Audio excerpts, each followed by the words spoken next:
Good morning सुप्रभात। Actually मुझे आज बालकनी रे नहीं गोटे गाँ को आसी फैमिली सहित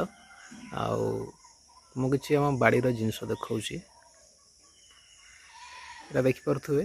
गोटे घर केमती बनई पिंपुड़ी माने वाइल्ड लैंड्स आउ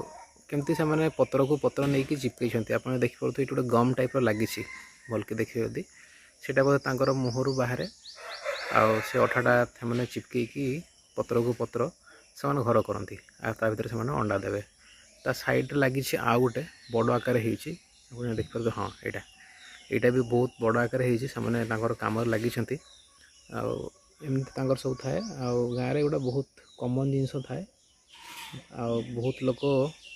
से अंडा मान को भी नहीं कि खाती गाड़े कहते यहाँ खाइले ठंडा काश छाड़ जाए बोली देखुवे सब ग्रुप टीम वर्क चली